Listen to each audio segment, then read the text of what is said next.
Salam əziz izləyicilərimiz, xoş gördük sizləri. Bugün ədəbi əvəzləşməsi haqqında danışacağıq. Görək ədəbi nədir və əvəzləşmə nədir? Hal-hazırda hüquqi və fiziki şəxslər üçün, müəsibatlığa və yeni başlayanlar üçün ədəbi və ədəbi əvəzləşməsi qaranlıq olan, çətin olan və bir o qədər də maraqlı mövzulardan biridir. Ədəbi əvəzləşməsi nədir?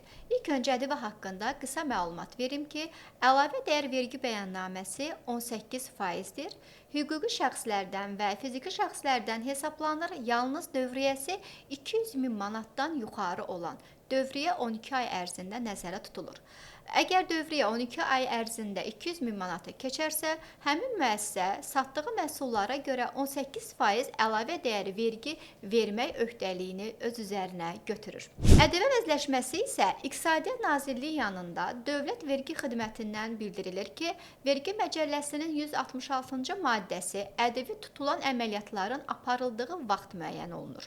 Yəni, məcəllənin 174.1-ci maddəsində qeyd olunur ki, bu məcəllənin 166-cı maddəsinə uyğun olaraq hesabat dövrü ərzində vergi tutulan dövriyyədən büdcəyə ödənilməli olan ədəbinin məbləği bu məcəllənin 173.1-ci maddəsinə uyğun olaraq vergi tutulan dövriyyədən hesablanan verginin məbləği də bu məcəllənin 175-ci maddəsinə uyğun olaraq əvəzləşdirilməli olan verginin məbləği arasındakı fərqlə müəyyən olunur.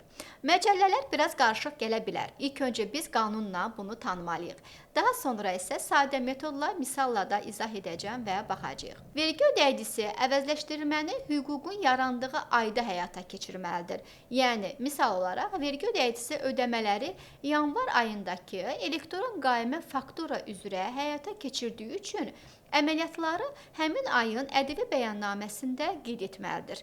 Əgər vergi ödəyicisi həmin əməliyyatı yanvar ayının bəyannaməsində nəzərə almayıbsa, bilirik ki, hər ay bitir, növbəti ayın 15-nə qədər həmin ay üçün bəyannamə təqdim olunmalıdır.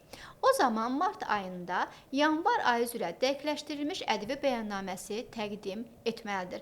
Yəni, yanvar ayının bəyannaməsini fevralın 15-nə qədər verildikdə nəzərə alınmayan dəqiqləşmə olaraq növbəti ay mart ayında verilə bilər. Qısa şəkildə bir əlavə də edim ki, daha sadə şəkildə desək, əvəzləşmə məhsulu alan zaman ödədiyimiz ədəbi məbləğinin məhsulu satan zaman yaranan ədəbi məbləğindən çıxılmasıdır. Arada qalan fərq bizim büdcə ödənilməli olan ədəbi öhdəliyimizdir. Yəni, ay ərzində müəssisənin gördüyü əməliyyatlar 10 min manatlıq mal alıb və 18% ədəbi verib. 18% ədəbindən üzərində malın məbləği ilə birlikdə 11.800 manat təşkil etmişdir. Satış edən zaman aldığı 10 min manatlıq malı 15 min manata satır. 18% ədəbi daxil olduqda 17.700 manat məbləğ ödəmiş olur müştəri həmin müəssisə üçün. Burada da 2700 manat həmin ədəbi məbləği olur. Əvəzləşmə isə biz məhsulu alan zaman 1800 manat ədəbi məbləğini ödəmişdik deyə, satan zaman yaranan ədəbi məbləğindən həmin məbləğ gördüyünüz qaydada çıxmış olur və beləliklə bizim büdcəyə ödənilməli olan ədəbi öhdəliyimiz 900 manat təşkil etmişdir. Təbii ki, bunlar elektron qaymə fakturalarla nəzərə alınır. Gələn və gedən qaymələrlə biz bu əvəzləşməni edə bilərik.